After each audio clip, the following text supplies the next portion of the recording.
Dr. Mutiu Agboke says the Commission will conduct a mock test today for all ad hoc staff, including presiding officers, police officers, politicians and journalists, among others. He noted that this is part of the Commission's preparation for each regional election in the country. Dr. Agboke made this known in Osogbo while speaking with newsmen. The Regional Electoral Commissioner maintained that the forthcoming general election will hold as suspected. Dr. Agboke explained that the Commission will do away with any policy that can truncate the general election. To this end, the REC advised citizens of the state to collect their permanent voter cards, stressing that without the PVC, nobody will be able to vote. But while Osun State government has clarified part of the judgment on Osun governorship election and said that Governor Ademola Adeleke did not forge any certificate or school testimonial, a statement by the governor's spokesperson, Madam Olale Rashid, described the issue as an attempt to disparage the governor's reputation. According to the statement, the issue has to do with an error on school testimonial which bears Osun instead of Oyo State. Madam Rashid stressed that Osun State was part of Oyo State when Governor Adeleke completed his high school education in 1981. He added that the school that issued the testimonial testified before the Court of Appeal in 2018 that it was the error which has nothing to do with Governor Adeleke. He maintained that the Court of Appeal also ruled that there was no forgery and therefore exonerated Governor Adeleke of any forgery. The governor's spokesperson called on the tribunal chairman to explain how he arrived at his opinion when the Court of Appeal has cleared Governor Adeleke of forgery. This is the news at dawn, coming to you from Osun State Broadcasting Corporation, Voice of the West Nigeria. Now, a mid-news message. Honesty is the best policy. Train your child to be honest. President Muhammadu Buhari has directed the Nigerian Immigration Service (NIS) to tighten security around the nation's borders before and after the general elections. The Minister of Interior, Mr. Rauf Aregbesola, disclosed this in Katsina while inaugurating the Katsina State headquarters of the service. The minister also tasked him to ensure the documentation of all migrants. Mr. Aregbesola said that Katsina State had 400 kilometers of borderlines and 40 border positions which the service needed to protect. Ondo State government has outlawed the distribution of any form of educational materials in public schools by individuals and non-governmental organizations, especially for political motives across the state. The government said the order came following a recent incident in one of the primary schools in the state, where someone distributed free exercise books to pupils allegedly with ulterior motives. The chairman of Ondo State University Basic Education Board, Mr. Victor Olabinto, gave the order in Akure, the state capital, at the inauguration of 2 blocks of 4 classrooms. He said there is the need to nip the trend in the bud and safeguard the psychomotor ability of pupils for constructive engagement. To this end, the Super Board directed all head teachers across the state to disallow anyone or organization from distributing any instructional materials, be it notebooks, pens, rulers or erasers in schools without the written authority of the board. On the foreign scene, Russia's embassy in North Korea says the country has set stringent epidemic controls in the capital, Pyongyang, that were placed during the past 5 days to slow the spread of respiratory illnesses. North Korea has not officially acknowledged a lockdown in Pyongyang or re-emergence of COVID-19 after leader Kim Jong-un declared a widely disputed victory over the coronavirus in August, but the Russian embassy's Facebook post have provided rare glimpses into the secretive country's infectious disease controls.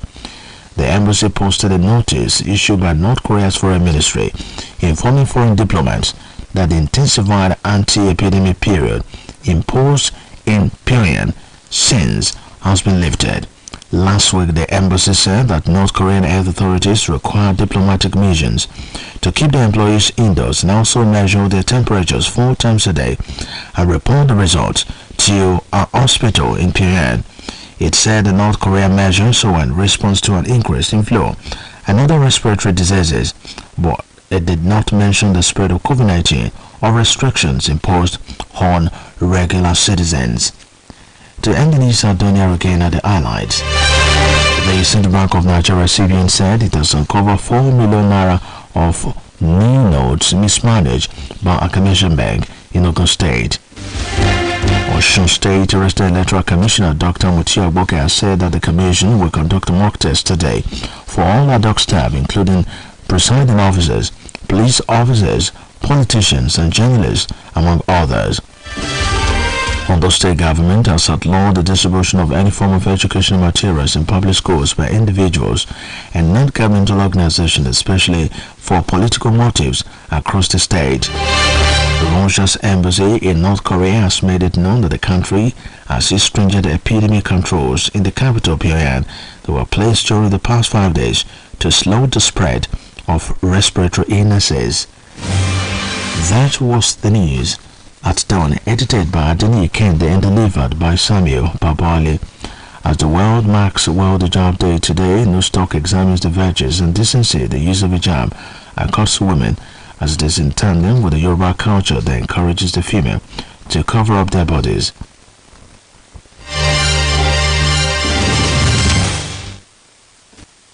The Islamic religion respects the women folk and gives them a special place in its teachings, such as the Almighty Allah dedicates a whole chapter to women, Quran chapter 4, Surah An-Nisa. Women are embodiments of respect, chastity, and beauty, but such chastity and beauty are preserved exclusives of their husbands. From age 7, Islam encourages parents to separate bed for boys and girls, and from that age as well, a Muslim girl is taught how to wrap herself, put on a flowing gown with a head covering called hijab. Hijab is a loose covering for a Muslim girl, little woman, extending from head to navel, knee, or toes as the girl matures. The Holy Quran in chapters 33 verse 59 and 24 verse 31 orders Muslim ladies and women to sport their hijab, except and of course they are with their husbands or parents. Before the prophethood of Muhammad, hijab already had a rich culture among Arabs and Jews. The arrival of Islam just makes it mandatory and not optional for Muslim women. Today, the 1st of February, is the World Hijab Day. On the 1st of February 2013, an American Muslim woman, Nazma Khan, declared the first World Hijab Day in New York. This resulted from discrimination she faced in school because of hijab. In 2017, the New York State declared the World Hijab Day, and a former British Prime Minister, Theresa May, attended an occasion to legalize the use of hijab in the House of Commons in British schools. In the year 2021, the Philippines also joined in celebrating the World Hijab Day. About 190 countries all over the world now celebrate the World Hijab Day. The theme of this year's celebration is progression, not regression. Hijab is a symbol of identity for a Muslim woman. Its use is a commandment of Allah as contained in the Quran. A Muslim woman is expected to adhere to the rules of hijab as she adheres to rules of 5-time prayer and Ramadan fasting. Besides being a religious thing, Yoruba culture does not encourage women exposing their body. It has to be stated that hijab to a Muslim woman goes beyond fashion. Hijab has to go with dresses that do not reveal the shapes of a woman. Presently, hijab has found its way into public institutions and corporate organizations such as hospitals, banks, communication industries, and broadcasting. Female lawyers now adorn themselves with hijab. We thank Osun State government for respecting the court ruling that legalizes the use of hijab in primary and secondary public schools. Lagos, Ogun, and Oyo states too have joined the League of States that do not discriminate against Muslim women because of hijab. As the world celebrates the World Hijab Day today, News Talk counsels Muslim parents to continue teaching their children the virtues of hijab to their female children alongside other Islamic teachings that bring out the best in Muslim women. We equally salute the efforts of the Federation of Muslim Women Association of Nigeria Form 1, Al-Mu'minat, Al-Qanitat, Muslim Student Society of Nigeria, MSSN, and other Islamic organizations for their continued efforts at seeing to the reality of hijab use in government institutions and the public. That's in stock examine the virtues and decency the use of hijab accords women to cover up their bodies as the world celebrates the World Hijab Day. It was written by about 20 years of OSBC television news. For more stories, you can visit our website osbcng.org. Thanks for listening. Good morning.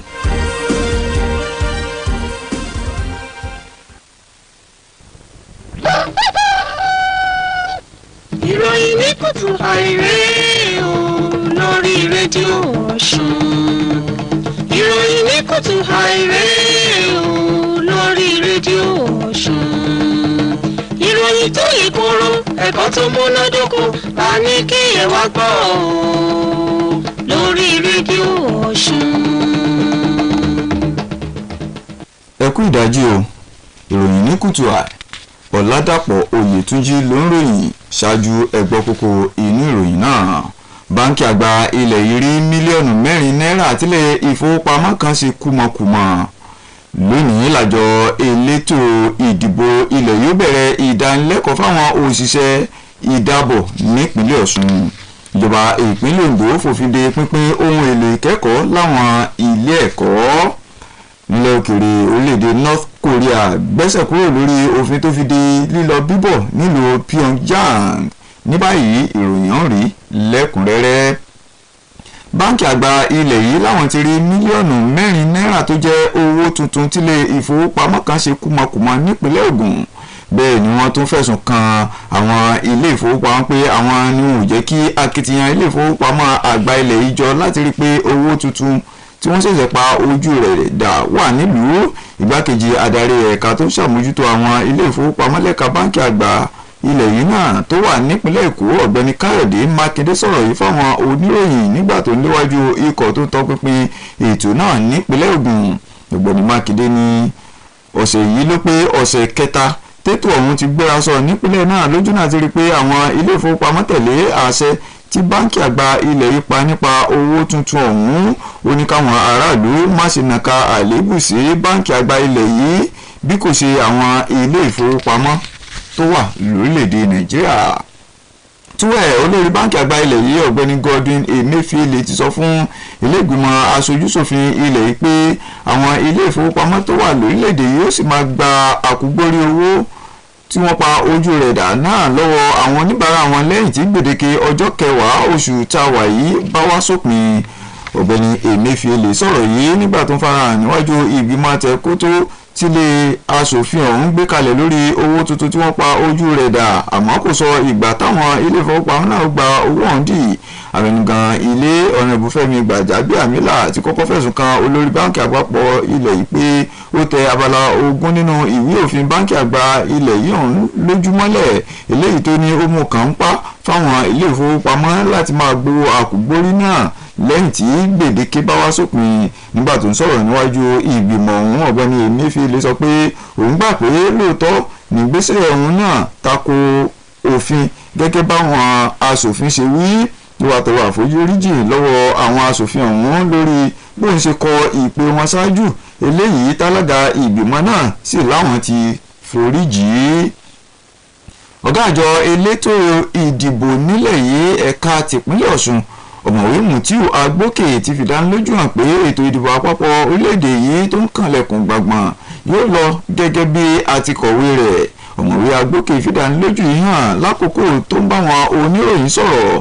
Lákòókò náà ni ọ̀gá àjọ elétò ìdìbò ọ̀hún ṣàlàyé pé àjọ ọ̀hún kò ní dáwọ́lé àwọn ohunkóhun tó lè dojú ètò ìdìbò ọ̀hún rú. Ó wá rọ àwọn èèyàn ìpínlẹ̀ yìí láti lọ gba káàdì ìdìbò alálòpẹ́ wọn pẹ̀lú àfikún pé láìsí káàdì ìdìbò alálòpẹ́ kò sẹ́ni tí ó dìbò. Bákan náà ni ọ̀mọ̀wé Agbókè sọ pé àjọ ọ̀hún yóò ṣèdánilẹ́kọ̀ọ́ ìgbáradì fáwọn òṣìṣẹ́ ìdábọ̀ rẹ̀, àwọn alábòójútó ìdìbò, àwọn ọlọ́pàá yìí tó wà lára ojúṣe rẹ̀ fún ìgbáradì ètò ìdìbò ọ̀hún. Ìjọba ìpínlẹ̀ Ọ̀ṣun ti ṣe àfọ̀mọ́ ìdájọ́ ìgbìmọ̀ tó gbẹ̀sùn tó súyọ lẹ́yìn ètò ìdìbò gómìnà pẹ̀lú àfọ̀mọ́ pé gómìnà Adeleke kò yí ìwé ẹ̀rí àti tẹsítímọ́níà tó lò bí ti wù kó mọ́. Àtẹ̀jáde tágbẹnusọ gómìnà Malam Ọláwálé Rasheed fi síta ṣàpèjúwe ọ̀rọ̀ tó ń jà rìnrìn nílẹ̀ ọ̀hún bí ọ̀nà láti ba gómìnà ló kọjẹ́ pẹ̀lú àlàyé pé ohun tó wà níbẹ̀ ni àṣìṣe tí ò nítumọ̀ kankan tó wáyé níbi tí wọ́n ti kọ ìpínlẹ̀ Ọ̀ṣun sí ibi tó yẹ kí ìpínlẹ̀ Ọ̀yọ́ ìjọ ń wà lórí tẹsítímọ́níà ilé ẹ̀kọ́ rẹ̀. Malam Rasheed sọ síwájú pé ìpínlẹ̀ yìí ló wà lára ìpínlẹ̀ Ọ̀yọ́ ìjọ nígbà tí gómìnà Adeleke parí ilé ẹ̀kọ́ girama lọ́dún 1981 èyí tí ilé ẹ̀kọ́ rẹ̀ sì ti jẹ́rìí sí níwájú ilé ẹjọ́ kòtẹ́milọ́rùn lọ́dún 2018 níbi tí wọ́n ti sọ di mímọ̀ pé àwọn làwọn ṣe àṣìṣe náà èyí tí ò ní nǹkan ṣe pẹ̀lú gómìnà Adeleke tílé ẹjọ́ kòtẹ́milọ́rùn náà sì gbé ìdájọ́ rẹ̀ kalẹ̀ pé gómìnà kò yíwèé tó sì ti dá láre lórí ọ̀rọ̀ ọ̀hún. Agbẹnusọ gómìnà wá rọ alága ìgbìmọ̀ tó ń gbẹ́sùn tó súyọ lẹ́yìn ìdìbò náà láti ṣàlàyé ọ̀nà tó fi yọrí ìdájọ́ rẹ̀ síbi ìwé ẹ̀rí lẹ́yìn tí ilé ẹjọ́ kòtẹ́milọ́rùn ti ṣàfọ̀mọ́ lórí ọ̀rọ̀ ọ̀hún. Rédíò Ọ̀ṣun Alóore ìwọ̀ oòrùn ilẹ̀ Nàìjíríà láti ròyìn ní báyìí ẹ gbọ́ iṣẹ́ pàtàkì ta ni fún yín. Òtítọ́ ní gbórílẹ̀-èdè lékè kọ́ ọmọ rẹ̀ láti máa sòdodo. Ààrẹ Muhammadu Buhari ti pàṣẹ fún iléeṣẹ́ tó ń ṣàmójútó ìwọléwọ̀de àwọn èèyàn nílẹ̀ yìí láti rankun ètò àbólé dẹ́ndẹ́n láwọn ẹnubodè ilẹ̀ yìí ṣáájú àti lẹ́yìn ètò ìdìbò àpapọ̀. Mínísítà fọ́rọ̀ abẹ́lé ọ̀gbẹ́ni Rauf Arẹ́gbẹ́ṣọlá sọ̀rọ̀ yìí nílùú Katsina nígbà tó ń ṣèfilọ́lẹ̀ olú iléeṣẹ́ àjọ náà nípínlẹ̀ Katsina. Mínísítà ọ̀hún tún gbà wọ́n níyànjú láti rí i pé gbogbo àwọn tó rìnrìn àjò ni wọ́n lákọọ́lẹ̀ tó ṣe kókó lórílẹ̀‐èdè yìí. Ọ̀gbẹ́ni Arẹ́gbẹ́ṣọlá sọ pé ìpínlẹ̀ ọ̀hún ló ní ẹnubodè 14 ọ̀tọ̀ọ̀tọ̀ eléyìí tí iléeṣẹ́ ọ̀hún nílò láti dáàbò bò. Ìjọba ìpínlẹ̀ Ondo ti fòfin de olóríjorí tàbí àwọn ẹlẹ́gbẹ́jẹgbẹ́ tí kìí ṣe tìjọba láti má ṣe pín ohun èlò ìkẹ́kọ̀ọ́ nílé ẹ̀kọ́ ìjọba nípínlẹ̀ náà pàápàá jùlọ nítorí ọ̀rọ̀ òṣèlú. Ìjọba sọ pé àwọn pàṣẹ náà látàrí ìṣẹ̀lẹ̀ tó wáyé lẹ́nu lọ́lọ́ yìí níbi tí ẹnìkan ti pín ìwé àjákọ fáwọn akẹ́kọ̀ọ́ nílé ẹ̀kọ́ alákọ̀ọ́bẹ̀rẹ̀ kan nípínlẹ̀ ọ̀hún pẹ̀lú èròǹgbà àti wá ojúure àwọn èèyàn. Alága àjọ elétò ẹ̀kọ́ kárí ayé nípínlẹ̀ náà ọ̀gbẹ́ni Victor Ọlábìntán ló pàṣẹ ọ̀hún nílùú Àkúrẹ́ níbi ìfilọ́lẹ̀ ilé ìkẹ́kọ̀ọ́ méjì oníyàrá 4. Ó ní ó ṣe pàtàkì láti tètè wá nǹkan ṣe sọ̀rọ̀ náà kó tó bọ́wọ́ rí. Eléyìí ló mú kájọ ọ̀hún pàṣẹ fáwọn ọ̀gá ilé ẹ̀kọ́ yíká ìpínlẹ̀ náà láti má ṣe fààyè gba ẹnikẹ́ni tàbí ẹgbẹ́ kankan láti pín ohun èlò ìkẹ́kọ̀ọ́ fáwọn akẹ́kọ̀ọ́ láì gbàṣẹ látọ̀dọ̀ àjọ ọ̀hún. Nílẹ̀ òkèèrè iléeṣẹ́ aṣojú ilẹ̀ North Korea lórílẹ̀‐èdè Russia ti ní orílẹ̀‐èdè náà ti dẹ́kun òfin tí wọ́n fi de lílọ bíbọ̀ nílùú Pyongyang lọ́jọ́ 5 sẹ́yìn lójúnà àti ìpínwọ́ ìtànkálẹ̀ àìsàn àìlèmí dáadáa tó bẹ́ sílẹ̀ lórílẹ̀‐èdè ọ̀hún.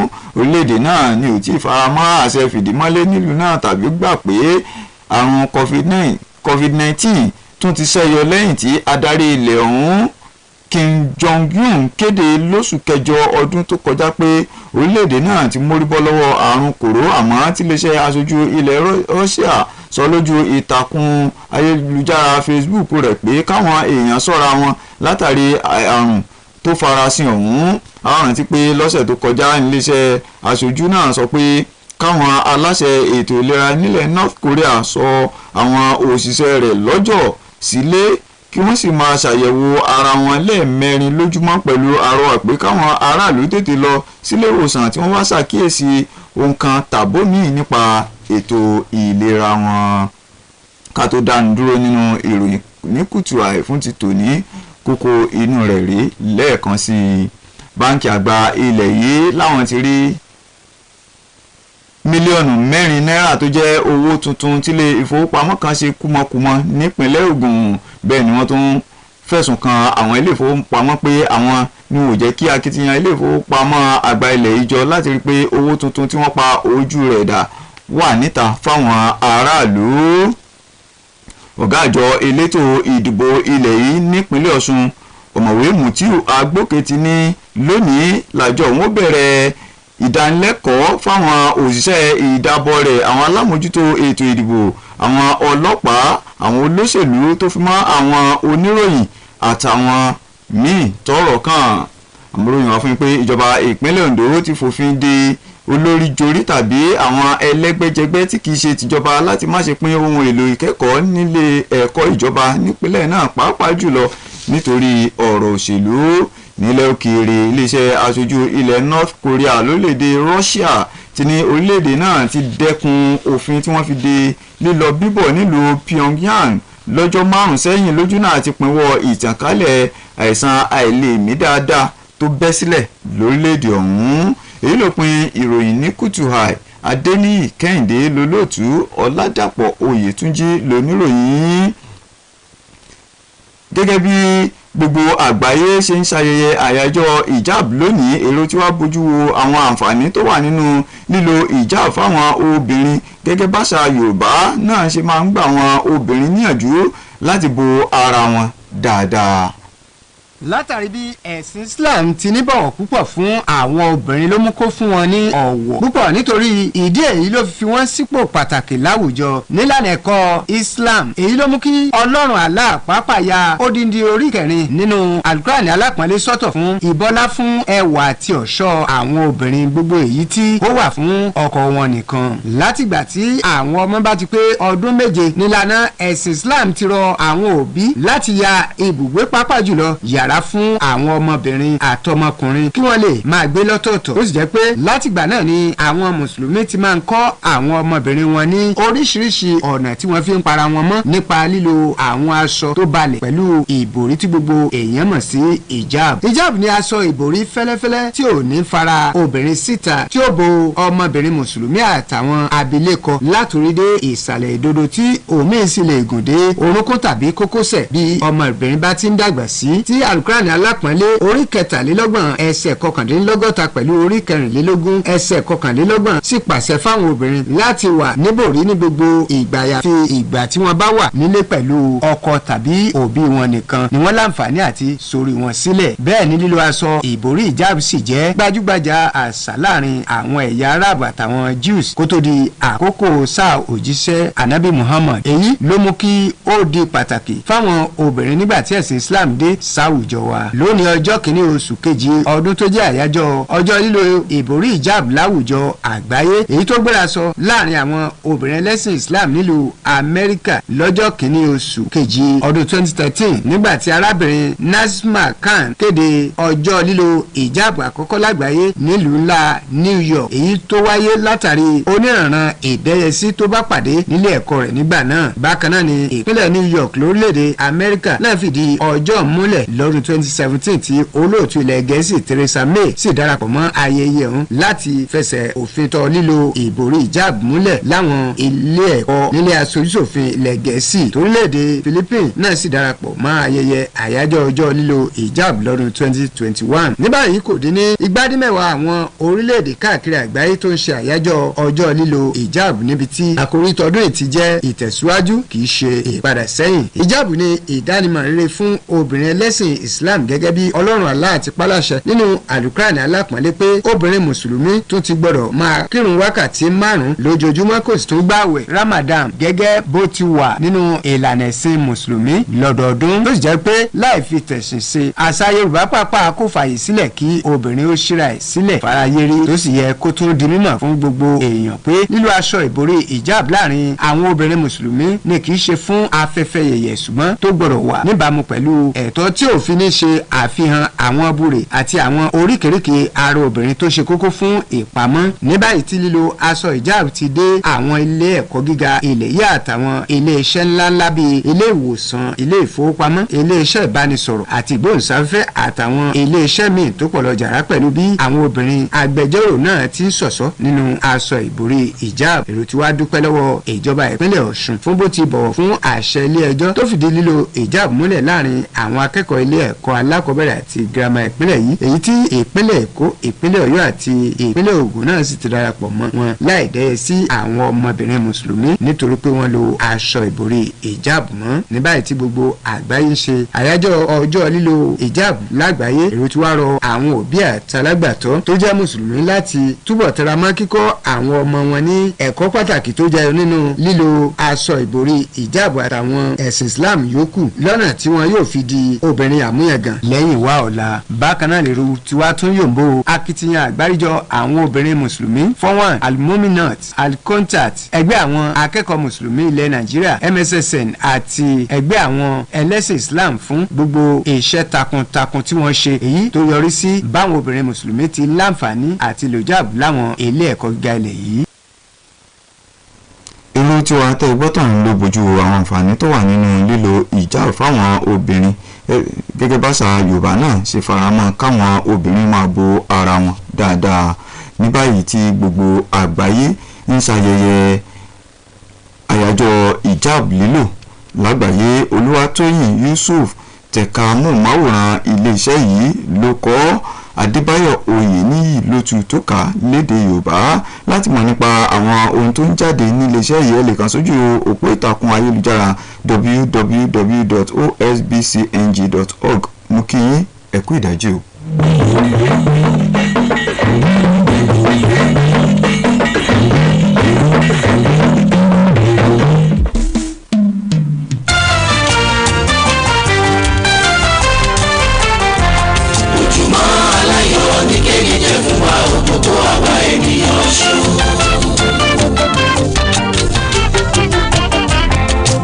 Ojúmọ́ èlé bó ṣe ń mọ́. Ká má gbàgbé ojúṣe wa sí ìjọba. Owó orí sísan fún wa ó kọ́. Ká má gbàgbé ojúṣe wa sí ìjọba. Ojúṣe tèmi tirẹ̀. Ìgbàgbé ìlárugẹ o. Ká sanwó orí fúnjọba. Ìgbàgbé ìlárugẹ o. Ìdàgbàsókè àìlẹ́gbẹ́. Ìgbàgbé ìlárugẹ o. Owó orí bàbá san máa mú bá wa. Ìgbàgbé ìlárugẹ o. Ohun wa ní là ń gbé o. Ohun wa ní là ń gbé lárugẹ. Ká sanwó orí ìgbọ̀sùn lárugẹ. Ohun wa ní là ń gbé lárugẹ. Ìlọsíwájú Ọ̀ṣun máa dọwọ́ wa. Ohun wa ní là ń gbé lárugẹ. Ìṣínilétí yìí wá láti iléeṣẹ́ tí ń pa owó wọlé lábẹ́lé fún ìjọba ìpínlẹ̀ Ọ̀ṣun, Ọ̀ṣun Internal Revenue Service. You are live.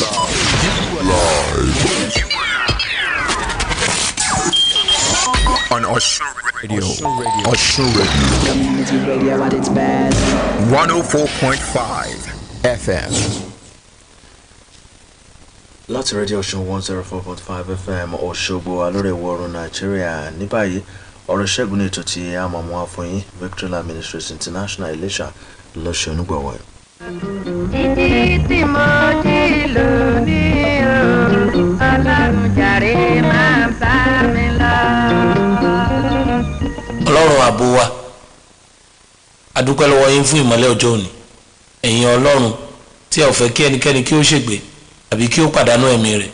Ní òwúrọ̀ yìí ẹ rán gbólóhùn sí ẹnì kọ̀ọ̀kan láti tọ́ wa sí ipa ààbò ìgbésí ayé wa àti ààbò fún wa ní ibi láéláé. Ó ní ìdí pàtàkì tí Ọlọ́run ṣe ń pa ọmọ. Ó ní ìdí tó ṣe ń ṣọ́. Ó ní ìdí tí ò jẹ́ kí ibì kan kí ó ṣẹlẹ̀ sí ọ. Ọlọ́run pa wá mọ́ kó lè mú wa lọ sí ilé ológo ni. Ó mọ̀ pé a wà ní àárín àwọn oríṣiríṣi ibi òkùnkùn àti ohun tó lè kọlu ẹni. Ó mọ̀ pé a wà láàárín àwọn ìkookò. Ìdí tó ṣe ń pa wá mọ́ nìyẹn láti fi ìfẹ́ rẹ̀ hàn, láti fi agbára rẹ̀ hàn, láti fi hàn pé òun ni bàbá wa, òun ni olùṣọ́ àgùntàn wa. Ìdí tí Ọlọ́run ṣe ń pa wá mọ́ ni wípé ó fẹ́ mú wa lọ sí ilé ológo níbi tí a ó ti ní ìpamọ́ ayérayé tí ibi kan, àjálù kan, ìbànújẹ́ kan, ẹkún kan, òṣè kan tí ò fi ní dé ọ̀dọ̀ wa rárá rárá. Torí ẹni tí ó bá ní ìpamọ́ tí ó wà fún láéláé, òun ni apamọ́ ní òtítọ́. Òun ló rí ìpamọ́ Ọlọ́run, òun ló wà níbi ààbò òdodo Ọlọ́run, òun ló wà níbi ààbò láéláé Ọlọ́run. Ṣùgbọ́n bí ènìyàn wà láyé tó gbé 100 ọdún tí nǹkan kan ò tiẹ̀ ṣẹlẹ̀ sí tó jẹ́ ibi, tó jẹ́ wípé kò sí ìjàmbá mọ́tò, kò sí àkọlù àìsàn, ogun ọ̀tá ò gbé rí, ó ń ṣẹ́gun ṣá, ó láàbò títí ó fi pé 100 ọdún tó wá rí sí ọ̀hún tó kú, tó jẹ́ wípé kò bọ́ síbi ìdẹ̀ra, tó bọ́ síbi ìpayín keke, ibi omijé, ibi ìrora, ibi iná àjò òkú, tó jẹ́ pé nínú ọ̀run àpáàdì ló bọ́ sí. Irú ẹnìyẹn ó pàdánù ààbò pátápátá. Ọkàn rẹ̀ kò ní ààbò, ẹ̀mí rẹ̀ kò ní ààbò. Irú ẹni bẹ́ẹ̀ kò lè sọ pé òun rí ààbò. Torí náà ọ̀rọ̀ ààbò tí à ń sọ yìí kì í ṣe nígbà tí a wà ní orí èèpẹ̀ yìí nìkan, ṣùgbọ́n ààbò fún láéláé tó jẹ́ wípé ibi kan kò ní í ṣẹlẹ̀ sí ọmọ títí láéláé. Irú ààbò báyìí ò ní Ọlọ́run fẹ́ fi fún ọ. Ó sì yẹ kó o tẹ́wọ́ gbà. Ẹni tí ó rí irú ààbò báyìí kì í ṣe nípasẹ̀ ẹ̀sìn rárá, kì í ṣe nípasẹ̀ àṣà rárá, kì í ṣe nípasẹ̀ ẹ̀kọ́ tàbí ìdúró ẹni láwùjọ,